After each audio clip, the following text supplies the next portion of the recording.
2022 is finally over, and, like last year, I'm gonna go through all the games I managed to beat. Two things before we get started though. One, unlike last year, I am not going to split it into two categories between games that came out this year and games that did not come out this year. We're just gonna put them all in one list and see how it goes. Also, like last year, this isn't necessarily the order I completed these games, it's just from my least favorite to most favorite games I played this year. Also, if it sounds like there isn't a script for this video, that's because there isn't one. This is more of a casual recording type of thing. And with that, let's get started. 007 Quantum of Solace for the PS2. While this isn't the worst 007 game I've played, that honor still goes to 007 Legends, this deserves to be in the conversation for one of the worst James Bond video games. It's not fun at all. It's a shame too. This game was developed by Eurocom, who made Nightfire, one of the best James Bond games ever. But sadly, this game just isn't good. It controls like garbage. It just feels so awkward to play.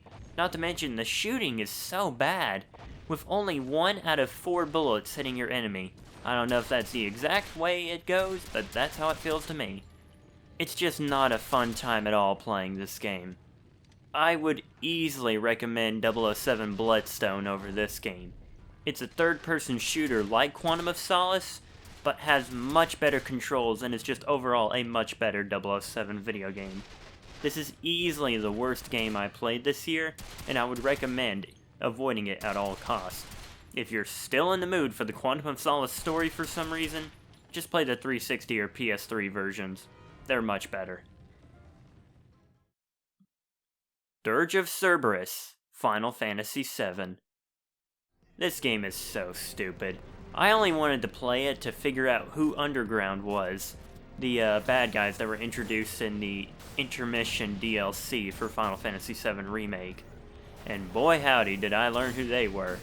A bunch of monotone, annoying villains with little to no personality. I really hope they are better in the remake. And the game itself is just not that fun.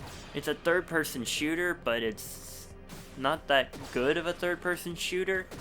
Guns don't feel that good to use. Aiming is kind of a chore at points.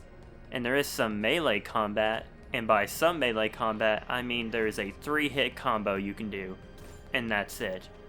Literally the only cool part of this game are the CG cutscenes that play throughout of it.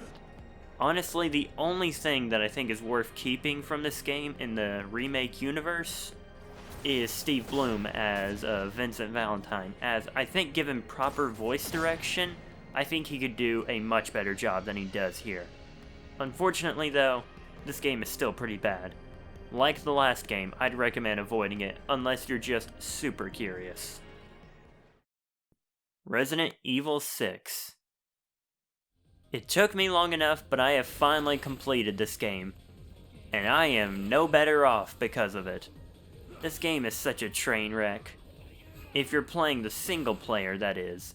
The extra content, like the Mercenaries mode, is super fun in this game. It is easily my favorite version of Mercenaries in the Resident Evil series. However, the actual single player story, which I was referring to earlier, is easily, no questions asked, the worst story in the mainline Resident Evil franchise. It's so stupid. It can be so stupid that it's funny, but at the same time, I don't really want that from a Resident Evil game. I wish I had more to say about this game, but I really don't. The single-player main campaign is not that good, but the extra content on the side is pretty fun. Now with these 3 games out of the way, we're moving on to games that I actually enjoyed playing this year, and I would consider good games. Call of Duty 2. So yeah, Call of Duty 2 being this low on the list doesn't make it a bad game. I think it just represents me not being into Call of Duty as much as I used to be.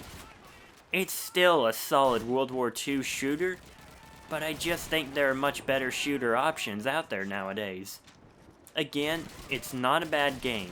If you're in the market for a old school World War II shooter, there's not a whole lot you can say wrong about Call of Duty 2. But I think nowadays, I'll pick something else.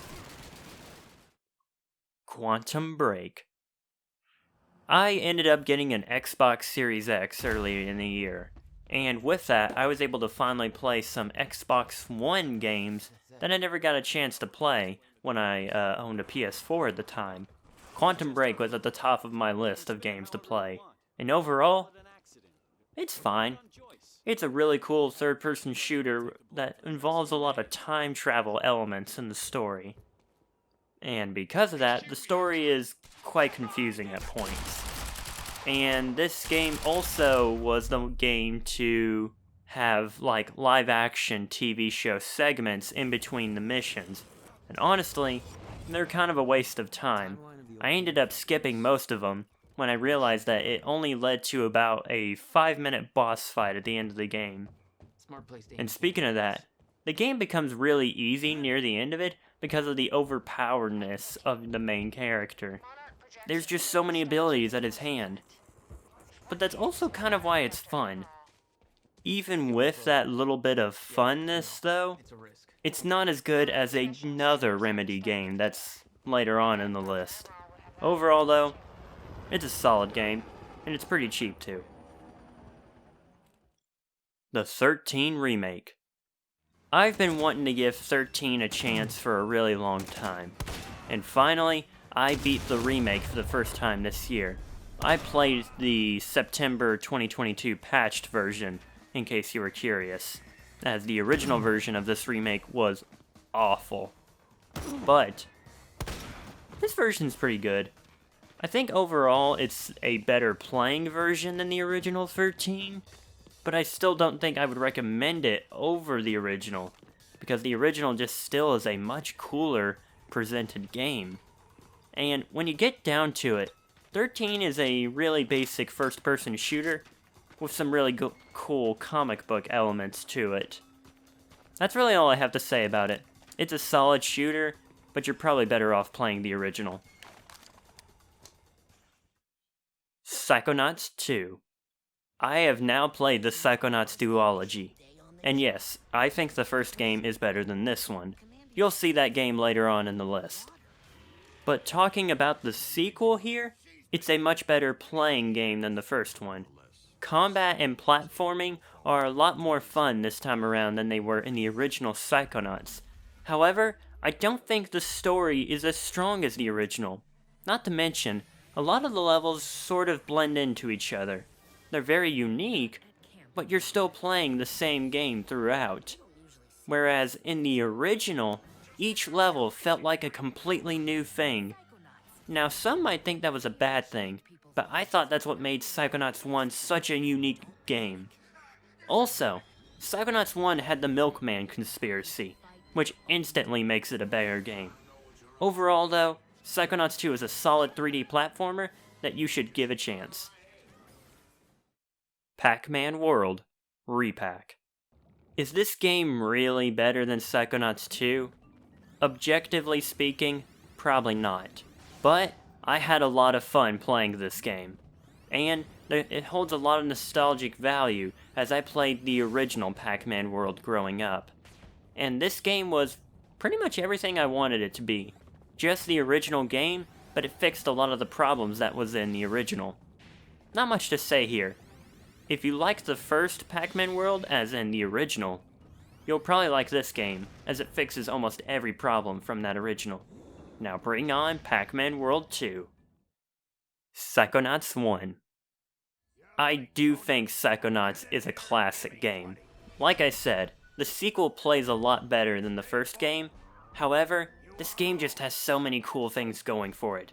It's really funny, and each level has a distinct theme and gameplay element going for it that makes each level stand out in a really unique and original way. Like the Milkman conspiracy, or the level where you talk to Napoleon of all people. It's a really cool game, and it's super cheap too. You can get it for I think like $10 or $15 on the Xbox Digital Store. It's totally worth it in my opinion. This is a great 3D platformer and probably one of the best I've ever played. Alright, now we're heading into the final 4, and these are easily the best games I've played this year. Jumping from number 5 to this one, there is a huge gap in quality in my opinion. Some may disagree with me, but this is just how I see it. And with that, next up on the list is Alan Wake Remastered. I've been wanting to complete this game for so long, and this year, I finally did it. And what a ride it was. With one of the most interesting combat systems I've ever seen, using light to make your enemies weak, and a story that legit feels like it was made for a television show. The levels even have television intros to go with them, and television credits. That's just so cool, man. The reason it's not higher, though, is I feel that the dodge mechanic could have been implemented better. But other than that, this is a fun little game, and I'm super excited to see the sequel coming out this year. Hopefully. I mean, it's probably going to get delayed, but maybe not. Taking the 3rd spot is Guardians of the Galaxy. This was easily the most surprising game I played this year. I didn't have a lot of expectations going into this game. I thought the trailers were subpar at best, but a friend of mine really recommended I give this game a chance. And wouldn't you know it, I had an amazing time. This is such a good game, with really fun gameplay elements that are really reminiscent of FF7 Remake in my opinion, as, while you may not control all the members of the Guardians of the Galaxy, you can influence their decisions by just commanding them to do things, kind of like how you could command your party members to do things in FF7 Remake. Overall, the only bad thing I could think about with Guardians of the Galaxy is that we're probably not going to get a sequel to it anytime soon. But even with that sad fact, this is still an excellent game that you need to give a chance, and, in my opinion, does more justice to these Marvel characters than even the movies have, and that's saying something. Finally, we're at the top 2. For a while, I wasn't sure which of these 2 games was going to be my favorite of the year, but eventually, it was no question. But before we can get to the top game I played in 2022, we need to talk about the second best game I played this year, Sonic Frontiers. What a roller coaster this game has been. From the initial reveal, to the IGN gameplay, to now the game finally being in everyone's hands, I can easily say I had a blast with Sonic Frontiers. The open world experience, or open zone, was a lot of fun, and it really takes advantage of Sonic's unique speed and movesets. Combat is a lot of fun, even though it is a bit simple, and the game is just gorgeous to look at, being a visual showpiece for Sega. In fact, the only thing that I would say is a huge problem for Sonic is the rushed ending and the cyberspace levels, which are truly awful in my opinion, and could use a severe update. But, even with that huge flaw, I think Sonic Frontiers is a turning point for the franchise, and I'm super excited to see where they go from here. But, if you've been looking at the gaming scene in 2022, you could probably guess what the next game is. And my favorite game I completed in 2022 is easily God of War Ragnarok. God of War 2018 was a masterpiece of gameplay and storytelling, and this game is just as good. I didn't think it could be done, but Sony Santa Monica Studio managed to make it happen by improving the combat and delivering a story that truly feels like it delivers on everything the fans wanted in this Norse mythology saga for God of War. Honestly, I could say a whole lot, but I don't want to go into spoilers. You deserve to play this game and experience the greatness that is this game on your own. So, this is all I'm going to say. God of War Ragnarok is a masterpiece. and is easily the best game I played in 2022. And with that, that's going to wrap it up for this video. Be on the lookout for an update video coming soon that's going to talk about some of the things that are coming to the channel this year for 2023. Thanks for watching, everyone, and I'll see you all next time. Hit it!